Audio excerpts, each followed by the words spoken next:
አርእስተ ዜና። ባለፉት 10 ወራት ላይ ከ19000 ቶን በላይ ቡና ለማዕከላዊ ገበያ ማቅረቡን የጌዲዮ ዞን አስተዳደር አስታወቀ። ጤናማ የሆነ የንግድ እንቅስቃሴ ለመፍጠር የዘርፉ ባለሙያዎች ጉልህ ሚና እንዳላቸው ተገለጸ።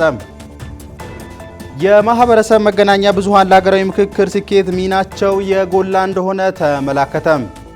እንደምን ቆይታችኋል የተከበራችሁ ተመልካቾቻችን? በዜና ሰባታችን እነዚህን ጨምሮ ሌሎች ጉዳዮችን ማካተን ወደ እናንተ የምናደርስ ነው የሚሆነው። ዜናዎቹን እየመራሁ ነው አብነት አበበ ከመላው ስቱዲዮ ባለሙያዎች ጋር ቆይታ እናደርጋለን። በቅድሚያም አጫጭር ዜናዎችን እናስቀድም።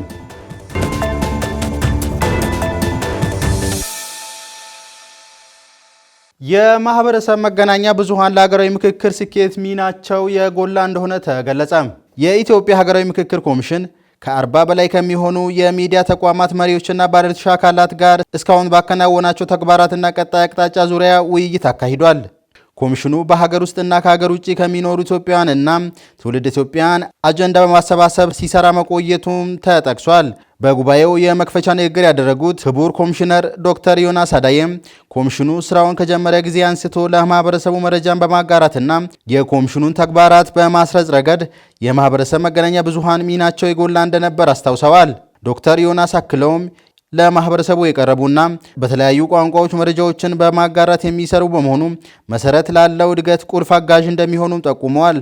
ሀገራዊ ምክክሩ አካታችና አሳታፊ እንዲሆን የማህበረሰብ መገናኛ ብዙሃን ከ25 በላይ በሆነ ቋንቋዎች መረጃዎችን ተደራሽ ሲያደርጉ መቆየታቸውን ያነሱት ኮሚሽነሩ ቀጣይ ለሚደረገው ሀገራዊ ጉባኤም የተለመደ ሚናቸውን እንደሚወጡም ያላቸውን እምነት ገልጸዋል። በመድረኩም በተለያዩ ሀገራት በተደረጉ ሀገራዊ ምክክሮች የሚዲያ ሚና ምን መሆን እንዳለበት የሚያስገነዝብ ጽሑፍ በሐዋሳ ዩኒቨርሲቲ መምህርና ተመራማሪዎች ቀርበዋል።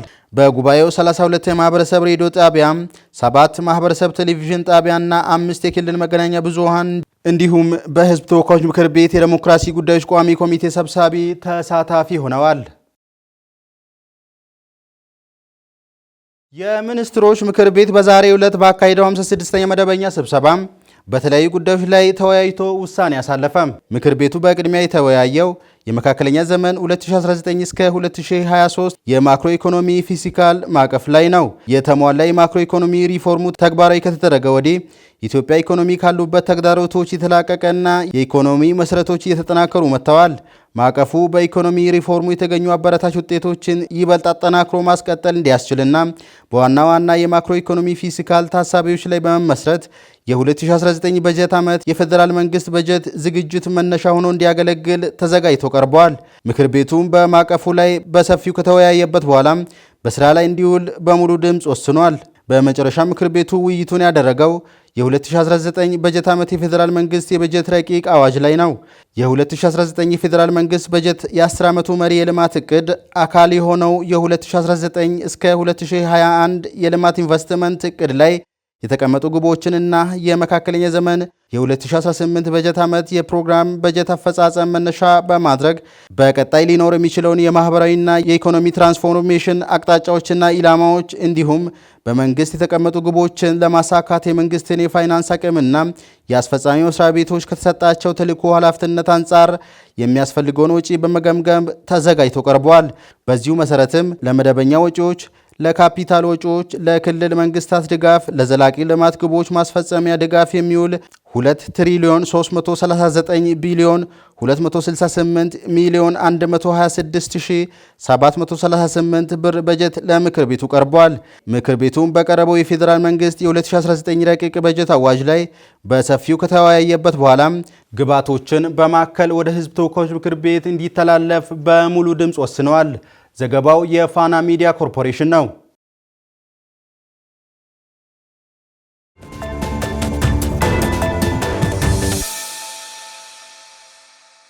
ተመልካቾቻችን እየተከታተላችሁ ያላችሁት ከጌዲዮ ቴሌቪዥን የተላለፈ ያለውን ዜና ሰባታችንን ነው። አሁን ደግሞ ወደ ዝርዝር ዜናዎች እናመራለን። የአፍሪካ ህብረት እና የአውሮፓ ህብረት ስትራቴጂካዊ አጋርነታቸውን ለማጎልበት ያላቸውን ቁርጠኝነት አስታወቁ።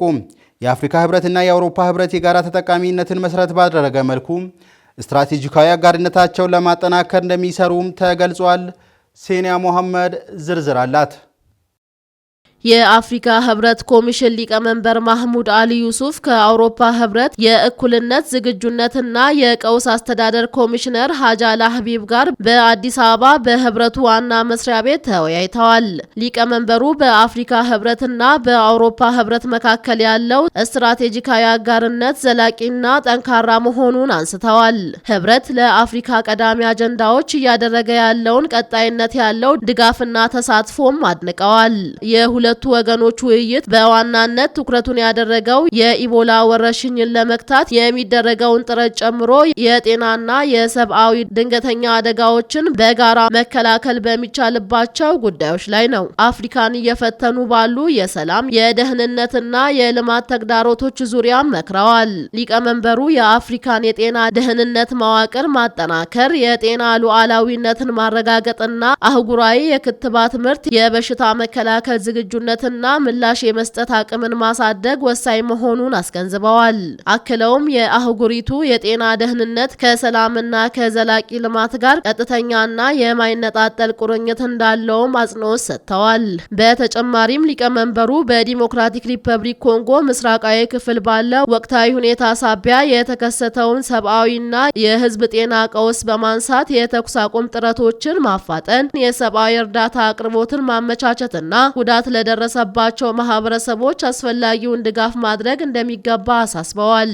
ኮሚሽነር ሀጃላ ሀቢብ በበኩላቸው የአውሮፓ ህብረት ከአፍሪካ ህብረትና እንደ አፍሪካ የበሽታ መቆጣጠሪያና መከላከያ ማዕከል አፍሪካ ሲዲሲ ካሉ ከህብረቱ ጋር በቅርበት እያከናወነ ያለውን ስራ ለማጠናከር ቁርጠኛ መሆናቸውን አመላክተዋል። ይህም የድንገተኛ አደጋ ዝግጁነትን ለማጠናከርና በአፍሪካ የሚመሩ የጤናና የሰብአዊ አደጋ ምላሾችን ለመደገፍ ያለመ መሆኑን ገልጸዋል። ውይይቱ በመካከለኛው ምስራቅ እየተከሰቱ ያሉ ግጭቶች በአፍሪካ ላይ ያሳደሩ የሚገኙትን ተጽዕኖ መዳሰሱን ኢዚአ ከአፍሪካ ህብረት ያገኘው መረጃ ያመላክታል። ሁለቱ ወገኖች በአንጎላ ሉዋንዳ በተካሄደው የአፍሪካ ህብረትና የአውሮፓ ህብረት የጋራ ጉባኤ የተገኙ ውጤቶችን መሰረት በማድረግ በጋራ በአንድነት በሰላምና በዘላቂ ልማት ራዕይ ላይ የተመሰረተውን ስትራቴጂካዊ አጋርነትን ይበልጥ ለማሳደግ ያላቸውን ቁርጠኝነት ገልጸዋል። ለመረጃው ጥንቅር የኢትዮጵያ ዜና አገልግሎትን ተጠቅመናል። ባለፉት 10 ወራት ላይ ከ19000 ቶን በላይ ቡና ለማዕከላዊ ገበያ ማቅረቡን የጌዲዮ ዞን አስተዳደር አስታወቀ። የጌዲዮ ዞን የቡና ጥራትና ቁጥጥር አስተባባሪ ግብረ ኃይል የ2018 የ10 ወራት የተግባር ግምገማና የቀሪ ወራት እቅድ አፈጻጸም መድረክ በዲላ ከተማ አካሂዷል። ተስፋይ ጎበና ያዘጋጅቶታል። ዳኛቸው ሳሙኤል እንደሚከተለው ያቀርበዋል። የጌዲኦ ዞን ምክትል አስተዳዳሪና የግብርና መምሪያ ኃላፊ አቶ ተገኝ ታደሰ ቡናን ከማዕከላዊ ገበያ ከመላክ አካባቢያ እስካሁን ድረስ ዞኑ ያለውን አፈጻጸም ግብረ ኃይሉ በመገምገም ተቀናጅተው በዚህ 28 ቀናት ውስጥ አርሶ አደሮችና ቡና አቅራቢዎች ያለው ቡና ወደ ገበያ ለማቅረብ ሁሉም መዋቅሮች ላይ ቁጥጥርና ክትትል ይደረጋል ብለዋል። በአንዳንድ መዋቅሮች ላይ በህገወጥ መንገድ የሚደረገው ቡናን የመፈልፈል ስራ መቆም እንዳለበት ያነሱት አቶ ተገኝ አሁን ላይ የቡና ጥራት የማስጠበቅና በህገወጥ መንገድ የሚደረግ ግብይትን የመቆጣጠር ስራ ግብረ ኃይሉ ተጠናክሮ እንደሚቀጥል አንስተዋል። እጅግ በጣም መሰረታዊ ችግር ከምርት አሰባሰብ ቀጥሎ የተሰበሰበውን በአግባቡ ለማዕከላዊ ገበያ በህጋዊ መንገድ እንዲሄድ ከማድረግ አኳያ ደግሞ እጅግ በጣም ችግር ውስጥ ነው ያለን። ይሄ እንዲሆን በዋናነት ያደረገው ቡናን ህጋዊ በሆነ መንገድ የት እንዳለ አውቀን ዱካውን ተከትለን በአግባቡ ሊመጣ በሚችለው ሰዓት ላይ እንዲሰበሰብ ያለ ማድረግ ከፍተኛ ጉድለት አለ። ይህን ተግባር ማን ነው መወጣት የነበረበት ብለን ስናስብ ግልጽ ነው፣ በአሰራር የተቀመጠ ነው። በሁሉም አካባቢ ያለ ግብረ ኃይል በአግባቡ ይህን ተግባር መወጣት ነበረበት። የግብረ ኃይሉን እንቅስቃሴ በጥቅል ስናይ ዥንጉርጉር ነው። አንዳንድ አካባቢ ላይ ከሞላ ጎደል የተሻለ፣ ሌሎች አካባቢዎች ላይ ደግሞ የተተወ ተግባር ነው። ይሄ በተለይ በአፈጻጸም ደረጃ እጅግ ከፍተኛ የሆነ ችግር እንዲፈጠር አድርጓል።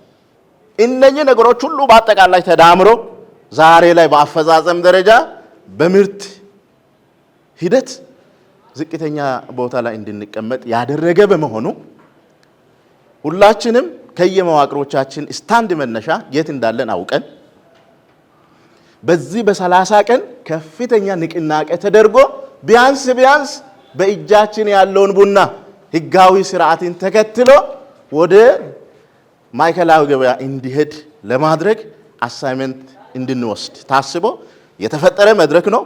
የጌዲኦ ዞን ዋና አስተዳዳሪ ዶክተር ዝናቡ ወልዴ በዞናችን ያለን ሀብት ቡና በመሆኑም የቡና ምርታማነትን የሚጨምሩና የአርሶ አደሮችን ተጠቃሚነት የሚያሳድጉ ስራዎችን መስራታቸውን ጠቁመው የቡና ግብይት በአግባቡ መምራት ይጠበቅብናል ብለዋል። ቡና የኢኮኖሚ መሰረት በመሆኑም ከዘርፉ የሚገኘው ገቢ በአግባቡ ለማግኘት ምርቱን የመቆጣጠርና ክትትል የማድረግ ስራም ተጠናክሮ ሊሰራ ይገባል ነው ያሉት። ቡና ራሱን አስችሎ የራሱ አሰራር በህግ የሚመራ ክሮፕ ነው። ሆኖ ሳበቃ ግን የክትትል ስርዓታችን ከፍተኛ ልልነት የነበረበት ነው።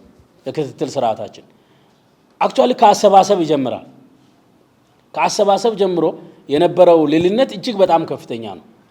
መዋቅሩ እንደ መዋቅር ታች ላይ አለ፣ ግን በተገቢ መንገድ የዘንድሮ ቡናን አልመራ ነው ማለት ነው። ይሄንን ሰኔ ወር ኢፌክቲቭሊ የጸጥታ ኃይሉ ግብረ ኃይሉ በተደራጀ መንገድ መምራት ከቻለ ግን መቀልበስ ይችላል ባይዞ። ምክንያቱም ቡና እጅ ላይ ስላለ ማለት ቡና እጅ ላይ የሚወጣበትን መንገድ ሩት እየጠበቀ ነው ያለው ማለት።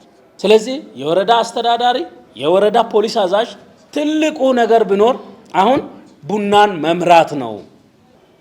ስለዚህ እስከ ሰኔ 29 ድረስ ባሉን ቀናቶች ቡናን የማሰስ ዘመቻ ቡናን የመመለስ ዘመቻ ብሎ እያንዳንዱ ግብረ ኃይል እዚህ ያለው ተጠናክሮ መጨመር ያለበትን ባለሙያ ጨምሮ እንቅስቃሴ ማድረግ መቻል አለበት ማለት።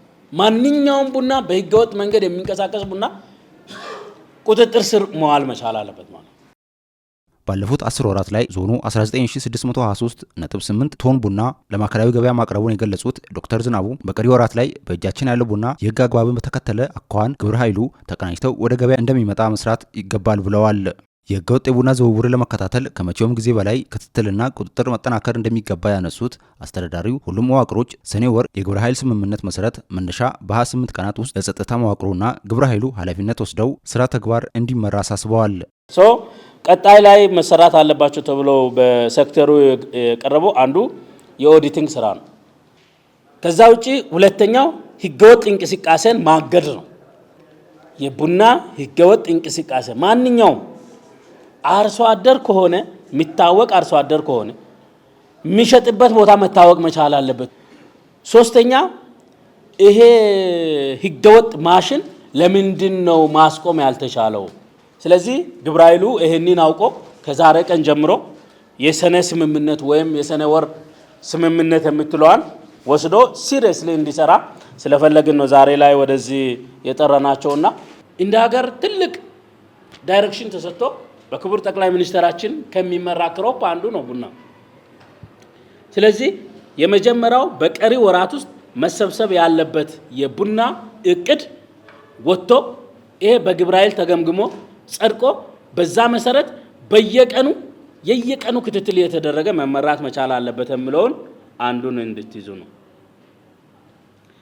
ለዚህ ደግሞ መሆን አለበት ግብረ ኃይሉ ፋንክሽናል መሆን መቻል አለበት። የጌዲኦ ዞን ቡናና ሻይ ቅመማ ቅመም ጽህፈት ቤት ኃላፊ አቶ አማኑኤል ወርቁ የቡና ጥራትን ለማስጠበቅና ህገወጥ የቡና ግብይትን ለመቆጣጠርና ለመከላከል ከሚመለከታቸው አካላት ጋር መግባባት መፈጠሩን አንስተዋል። ቡናን ወደ ማዕከላዊ ገበያ ከማቅረብ ጋር ጉድለት ለማስተካከል በየመዋቅሮቹ የሚከናወኑ ተግባራት በ3 ቀናት አፈጻጸሙ እየተገመገመ በትኩረት እንዲሰራ አቅጣጫ መቀመጡን ኃላፊ ጠቁመዋል። በቀሪ ወራቶች ላይ አፈጻጸማችንን ካለንበት አስፈንጥረን በተሻለ መልኩና የተሻለ ውጤት ማምጣት በሚችል መልኩ ውይይቶችን አድርገናል ማለት ነው። በዚህም ውይይት ስናደርግ አንደኛው ለማዕከላዊ ገበያ ይቀርብ ከነበረው እስካሁን ድረስ ወደ 19000 ቶን በላይ ለማዕከላዊ ገበያ ማቅረብ ተችሏል። ይሁን እንጂ አሁን ባለን አፈጻጸም ስንገመገመው እጅግ ብዙ መፍጠንና የተሻለ ውጤት ማምጣት በምንችል መልኩ መድረኩን ማዘጋጀት ወሳኝነት ስለነበረው ይህንን መድረክ አዘጋጅተን ከሁሉም ባለድርሻ አካላቶች ጋራ በመቀናጀት ለመስራት መድረኩ ተዘጋጅቷል ማለት ነው። ሁለተኛ ነገር ደግሞ ህገ ወጥነትን ለማስቀረት ሁሉም ግብረ ኃይሉ ተቀናጅቶ ከጸጥታው ኃይሉ ጋር መስራት እንዳለበት የተግባባንበት ሁኔታ ነው ያለው። በመድረኩ አስተያየት የተሰጡት ተሳታፊዎች ቡና ከማሳጠብ ጀምሮ እስከ ግብይት ድረስ በርካታ ስራዎች እየተሰራ መቆየቱን አንስተው በቀሪ ጊዜያት ላይ በአርሶ አደሮችና ቡና ላኪዎች እጃቸው ላይ ያለውን ቡና ወደ ገበያ እንዲመጣ በትኩረት ይሰራል ብለዋል። በዚህ ወር ግብረ ኃይሉ በአግባቡ ተቀናጅተው ህገወጥ ግብይቶችን ለማስቀረት መስራት ይጠበቅብናል ብለዋል። አሁን እንደዚህ ዞን ውስጥ ብቻ ሳይሆን በሁለቱም ዳይሬክሽን በሁለቱም ሩት አሁን ያ አቋርጦ በወጣ አስፋልት ተከትሎ ይሄ ሩት ተከትሎ ቡና በስፋት እየወጣ ያለበት ሁኔታ አለ። ከዚህ በፊት ቡና ወደ ላይ ብቻ ነበር እየወጣ ነበር። አሁን በሁለቱ ወደ ታችም ያለው አጠቃላይ እስከ ኬንያ ባለው ሩት ላይ ቡና የሚወጣበት ሁኔታ አለ። በህገወጥ እንትን ወደ ላይም ደግሞ በዚህ ልክ ስለሆነ ይሄን ዞናችንን በተወሰነ ሌጋሊ ክሎዝ አድርገን መስራት አለብን። 2018 ላይ መሰብሰብ አለበት ቡና ተሰብስቧል ብዬ አላስብም። ለነዚህ ዋና ዋና የሆኑ ችግሮች አሉ። ቅድም የተቀመጡን ጉዳዮች እኛ በደንብ ወስደን እነዚህ በቀረ 28 ቀናት ውስጥ ኦዲት አድርገን መላክ ያለባቸው ቡናዎች በአርሶ አደርም በነጋዴም እጅ ያሉትን ቡናዎች ወደ ማዕከላዊ ገበያ እንዲላክ የጋራ ኮሚትመንት ወስደን ወደ ተግባር እንገባለን ከነገ ጀምሮ ማለት ነው። ጤናማ የሆነ የንግድ እንቅስቃሴ ለመፍጠር የዘርፉ ባለሙያዎች ጉልህ ሚና እንዳላቸው ተገለጸ። የጌዴኦ ዞን ንግድና ኢንዱስትሪ ልማት መምሪያ በሪፎርሙ ለተገልጋይና ለሰራተኞቹ ምቹ የስራ አካባቢ ለመፍጠር የሰራቸው ስራዎች ጉብኝት ተደርጓል። ይስሐቅ ሳሙኤል ያዘጋጀው ዘገባ እንደሚከተለው ይቀርባል። መምሪያው በነጋዴውና በሸማቹ መካከል ድልድይ ለመሆን የቆመ መስሪያ ቤት መሆኑን በመግለጽ የሸማቹን ህብረተሰብ መብት ለማስከበርና ነጋዴውን በአግባቡ ለማስተናገድ የቆመ ተቋም መሆኑን ተናግረዋል። የህብረተሰቡን መብት ለማስከበር መንግስት በሰጠው ስልጣን መሰረት ህገወጦችን ስርዓት ለማስያዝ ልዩ ትኩረት ሰጥቶ እየሰራ እንዳለም አንስተዋል። በሁሉም ዘርፎች የተጣሉ ግቦችን ለማሳካት ሰፊ ኃላፊነት የጣለበት ሲቪል ሰርቫንቱም በዚህም የጋራ መግባባት ለመፍጠር የሪፎርም ስራዎች መከናወኑን የጌዴኦ ዞን ንግድና ኢንዱስትሪ ልማት መምሪያ ኃላፊ ወይዘሮ ሰላማዊት ያሬድ ተናግረዋል። ሰራተኛው ያው ብዙ ሰዓቱን 8 ሰዓት በቀን እንደሚሰራ ይታወቃልና ቤት ከሚያሳልፈው ሰዓት ይልቅ የስራ ቦታ ላይ የሚያሳልፈው ሰዓት ረጅም ከመሆኑ ጋር ተያይዞ ሳቢና ምቹ ስራን ለስራ የሚያነሳሳ ኢንቫይሮንመንት መፍጠር ያስፈልጋልና ከዚህ ጋር ተያይዞ ውጤቱ ከፍ ያለ ነው። ምክንያቱም አንደኛው አገልግሎት የሚቀበል ሰው ወይስ አገልግሎት የሚያገኝም ሰው ደስ ብሎት አገልግሎቱን ለማግኘት ይመጣል። እዚህ የሚሰራው አካልም ደግሞ የቆይታ ጊዜውን እንዲያራዝምም ጭምር ያው የሚያደርግ ከመሆኑ ጋር ተያይዞ ውጤቱ ላቅ ያለ ነው። ምቹ የስራ ኢንቫይሮንመንትን ስንፈጥር ደስ ብሎት ወደ ቢሮም ሲመጣ ተደስተው ዛሬ ይሄን ነገሮችን አከናውናለሁ ብሎ ደስተኛ ሆኖ እንዲመጣ ውጤታማ ስራ ሰርቶ እንዲሄድም የሚያደርግ ስለሆነ ውጤቱ የላቀ ነው ማለት ነው። በመካከለኛው ምስራቅ በተከሰተው ጦርነት ምክንያት በገጠመው የነዳጅ እጥረት ሰበብ የትራንስፖርትና የሸቀጦች ዋጋ መጨመሩን ተከትሎ የዋጋ ንረቱን ለማረጋጋት ከሚመለከታቸው አካላት ጋር በብርቱ ክትትል እየሰሩ መሆናቸውንም ተናግረዋል። በኢራንና አሜሪካ እንዲሁም እስራኤል የተፈጠረው የጦርነትን መሰረት በማድረግ ከፍተኛ የሆነ የነዳጅ እጥረት መከሰቱ እንደ ሀገርም እንደ ዓለምም የሚታወቅ ነው።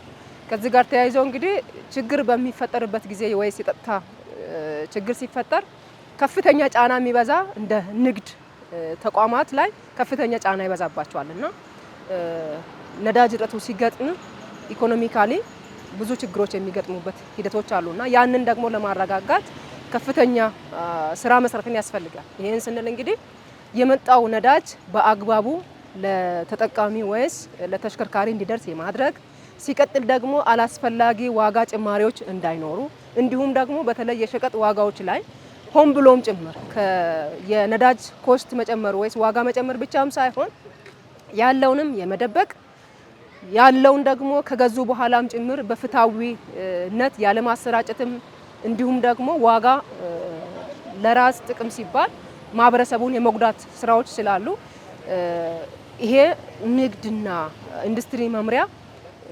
ከባለድርሻ አካላት በተለይ ከጸጥታ አካላት ጋር እንዲሁም ሌሎች ከሚመለከታቸው አካላት ጋር በመሆን የቁጥጥር ስራዎችን ይሰራል። መምሪያው የስራ ቦታዎችን ለሰራተኞች ምቹ ከማድረግ ረገድ የተከናወኑ ተግባራት በተቋሙ የሚሰጠውን አገልግሎት ቀልጣፋ ለማድረግ ያለመ በመሆኑም መደሰታቸውን የጌዴኦ ዞን ንግድና ኢንዱስትሪ ልማት መምሪያ ሰራተኞች ተናግረዋል። በዚህ ተቋም ላይ የተወሰነ ጊዜ ቆይቻለሁ። አንድ 10 ምናምን ዓመት የሚሆን ጊዜ።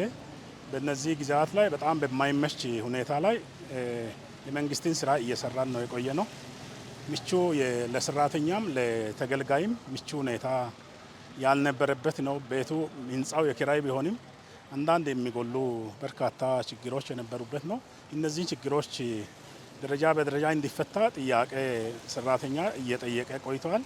እንደ መንግስት ጥረት ቢደረግም ግን እነዚህ ጉዳዮች ምላሽ አግኝቶ አቁም ዘንድሮ በሪፎርም መልክ እነዚህ ነገሮች ተቀናጅቶ ተሰርቶ እንደዚህ ውጤት ተመልሶ ሳይ እኔም እንዳንድ ጠያቂ ምላሽ እንዳገኘው አርጌ ነው ወሰርኩት ማለት ነው። ቢሮ ጥበት ነበረ። እንደውም ጥያቄ ከፍተኛ ጥያቄዎች ነበረ ስናነሳ ነበረ። አሁን ይሄ በመመቻቸቱ እንግዲህ እንዳየነው ሁላችንም ቢሮ አገንተን አሁን እዚህ ከምንቆምበት በተመቻቸ ሁኔታ ምቹ በሆነ ቢሮ ውስጥ እየገባን የሚያነሳሳ ለስራችን የሚያነሳሳ መሆኑን አየሁት። የመምሪያው ሰራተኞች አክለውም ሌላ አቻ መስሪያ ቤቶችም ይህንን ልምድ በመጋራት ተጠቃሚ መሆን እንዲችሉ መልእክታቸውን አስተላልፈዋል።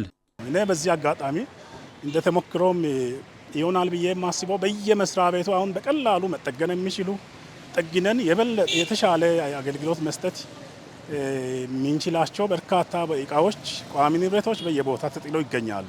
እሱ ያለ ደግሞ አዲስ ለመግዛት ይታቀዳል። እነዚህ ነገሮች ከብክነትም አኳያ ትክክልም ስላልሆነ ንብረት አስተዳደርም ላይ ጥያቄ የሚያስነሳ ስለሆነ ከኛ ተሞክሮ ተወስቶ በየሴክተሩ እነዚህ በቀላሉ መንተን ተደርጎ ጥቅም ላይ ሊውሉ የሚችሉ ነገሮችን ተሞክሮ ተወስቶ እንደዚህ ቢሰራ እንደ ሀገር እንደ ዞን በርካታ በጀት ሴቭ ማድረግ እንችላለን።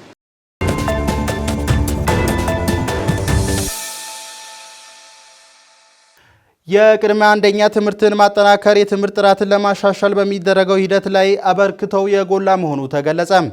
የቅድመ አንደኛ ደረጃ ትምህርትን ማጠናከር የትምህርት ጥራትን ለማሻሻል በሚደረገው ሂደት ላይ ያለው አበርክቶ ከፍተኛ መሆኑ ተገልጿል።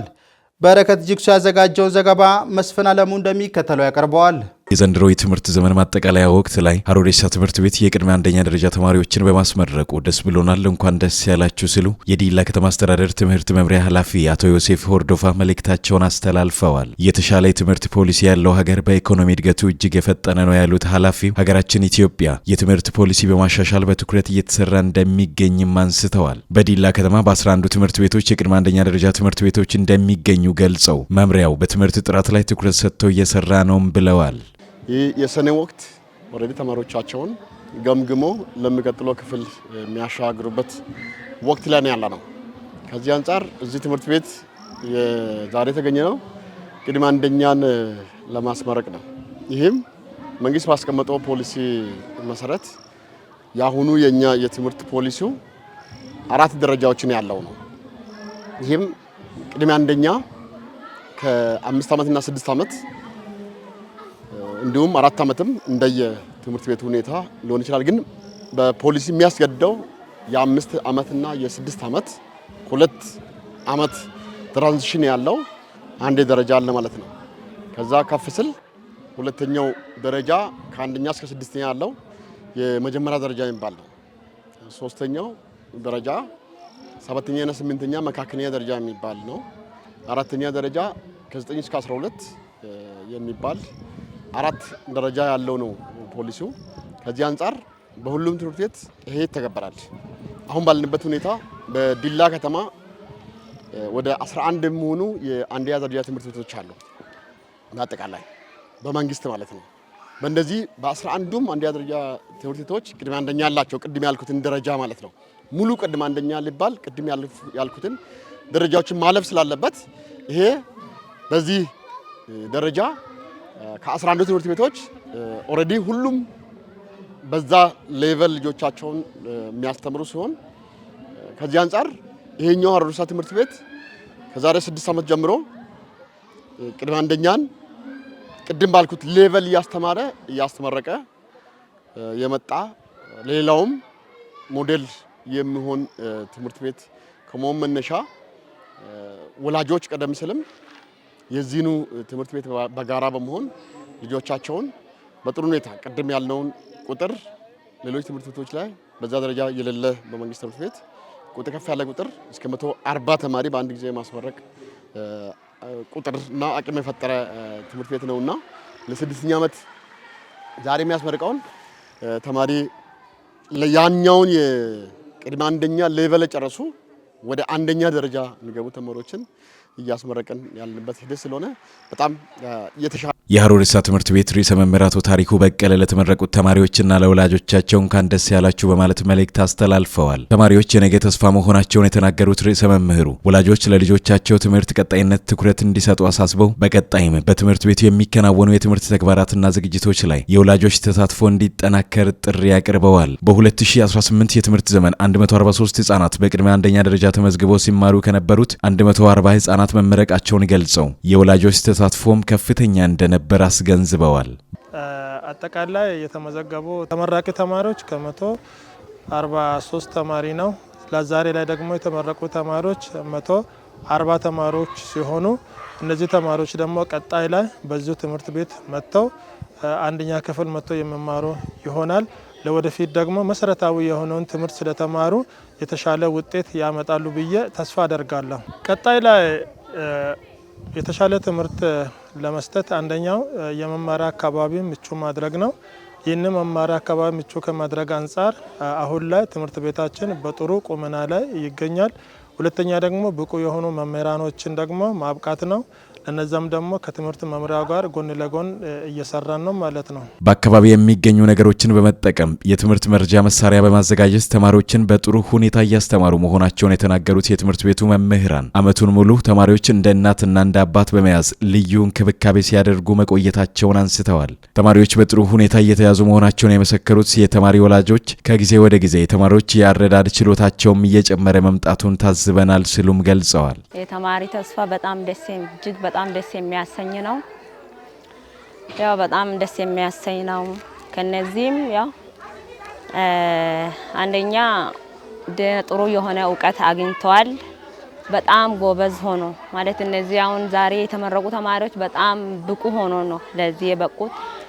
ለዚህ ብቁ ለመሆን ደግሞ ዋናኛው ሚና የተጫወቱት መምህራኖች ናቸው።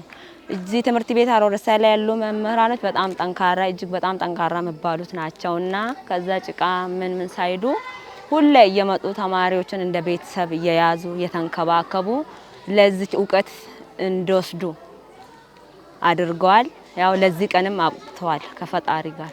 ተማሪዎችን እያንዳንዳቸውን እንደየባህሪያቸው እንደየብቃታቸው በመለየት በመያዝ ኮትክተን ይሄንን የትምህርቱን ስብራት ለማስቀረት ነገ የተሻለ ደረጃ ላይ ደርሰው ሀገርን የሚጠቅሙ ሀገርን የሚገነቡ ዜጎች እንዲሆኑ በትኩረት እየሰራንበትና ተማሪዎች እያንዳንዳቸው የነገ ተስፋቸው ጥሩ እንዲሆን ዛሬ ላይ የምናስተምረውን ትምህርት በአግባቡ እንዲቀበሉ እንዲረዱ ጥሩ ግንዛቤ የተሻለ ግንዛቤ እንዲኖራቸው እንዲያደርግ ብቁ መረዳት ደረጃ ላይ እንዲደርሱ የሚያደርጉ የተለያዩ መርጃ መሳሪያዎችን ተደግፈን ተማሪዎችን የምናስተምረው የተለያዩ የፈጠራ ስራዎችን እየሰራን ከዚህ ደረጃ መጀመር ስላለባቸው በአካባቢያችን በብዛት ልናገኛቸው ከምንችላቸው ግብአቶች እነዛን ግብአቶች በመጠቀም በጣም የፈጠራ ችሎታቸውን ያሳደጉበት አይምሯቸው የሰፋበት ሰውነታቸው የጠነከረበት ሁለንተናዊ እድገት ያገኙበት የዘንድሮ የመማር ማስተማር ስነ ስርዓቱ በጣም እጅግ በጣም አኩሪና እጅግ በጣም ድል ያገኘንበት ይሄን ድል ደግሞ በተማሪዎቹ በእውን ያየንበት ነው። በከተማ አስተዳደሩ የሚገኝ ማህበረሰብ ለልማቱ እያሳየ ባለው ድጋፍና ተሳትፎ በአጭር ጊዜ ውስጥ ለውጦች የተመዘገቡ መሆናቸው ተገለጸ።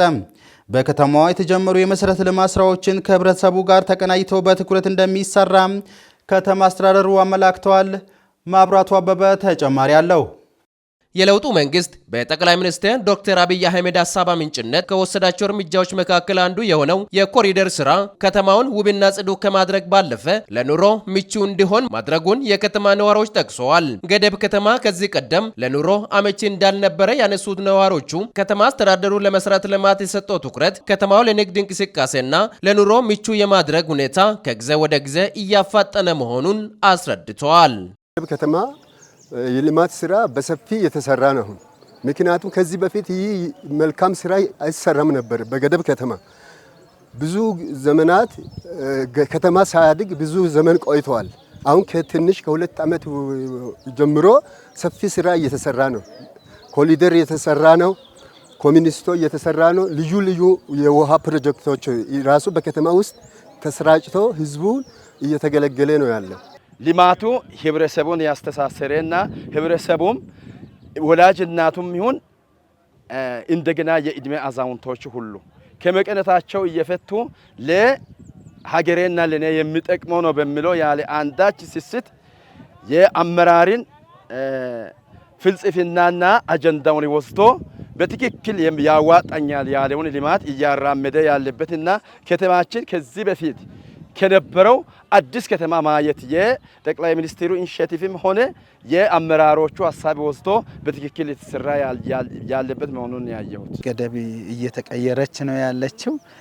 በጣም ደስ እያለን ነው። አሁን ከዚህ በኋላ ደግሞ ህብረተሰቡም ከፍተኛ ተሳትፎ እያደረገ ስላለበት ይቀጥላል ብዬ ነው የሚያስበው። ይሄ ነውና በጣም ጥሩ ነው በልማትም ቢሆን ማለት ነው። ለከተሞች መዘመንና ህዝቦች የጋራ ተጠቃሚነት ለማረጋገጥ የዘርፉ የልማት ስራዎች ጥራትና ደረጃውን በጠበቀ መልኩ እየተከናወነ እንደሚገኝ ተናግረው የተጀመሩ የመሰረተ ልማት ስራዎች ከህብረተሰቡ ጋር ተቀናጅተው በትኩረት እየተሰራ መሆኑን ገልጸዋል።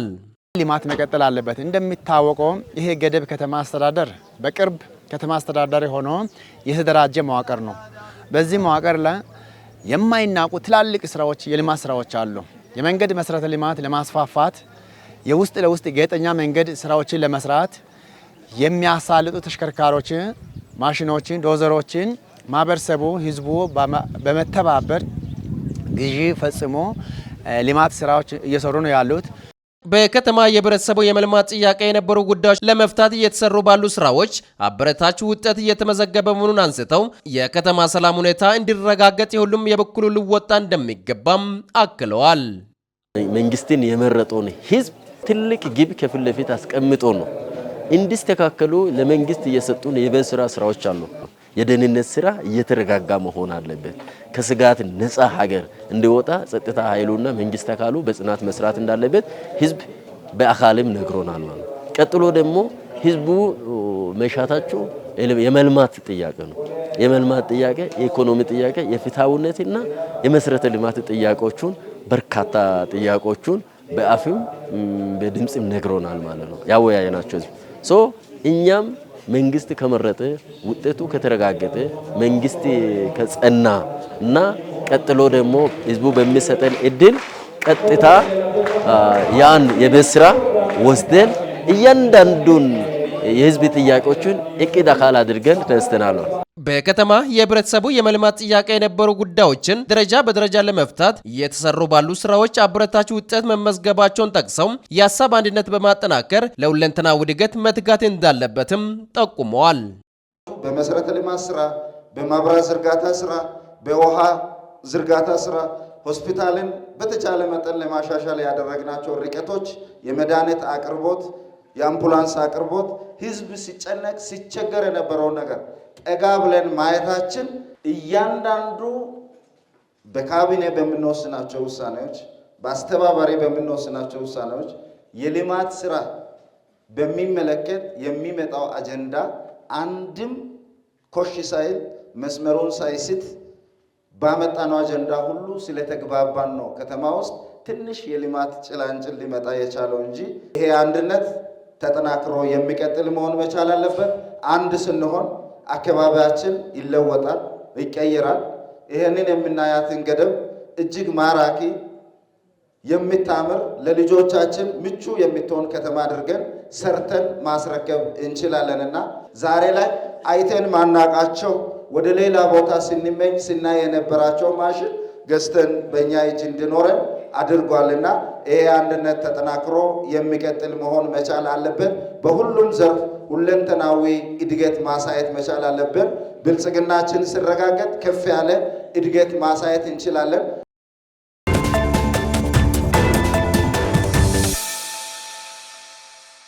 የተከበራችሁ ተመልካቾቻችን ዜና ሰባታችንን ከማጠቃለላችን በፊት አበይት ዜናዎቹን በድጋሚ እናስታውሳችሁ። ባለፉት 10 ወራት ላይ ከ19000 ቶን በላይ ቡና ለማዕከላዊ ገበያ ማቅረቡን የጌዲዮ ዞን አስተዳደር አስታወቀም። ጤናማ የሆነ የንግድ እንቅስቃሴን ለመፍጠር የዘርፉ ባለሙያዎች ጉልህ ሚና እንዳላቸው ተገለጸ። የማህበረሰብ መገናኛ ብዙሃን ለሀገራዊ ምክክር ስኬት ሚናቸው የጎላ እንደሆነ ተመላከተ። ተመልካቾቻችን እነዚህንና ሌሎች ጉዳዮችን አካተን ወደ እናንተ ያደረስንበት ዜና ሰባታችን ይህንን ይመስል ነበር። ዜናዎቹን እየመራሁ እኔ አብነት አበበ ከመላ ስቱዲዮ ባለሙያዎች ጋር ቆይታ አደረግን። ከቀሪ ጌዲዮ ቴሌቪዥን ፕሮግራሞች ጋር መልካም ቆይታ እንዲሆንላችሁ እየተመኘሁ እኔ ከወዲሁ ተሰናበትኩኝ። ጤና ይስጥልን።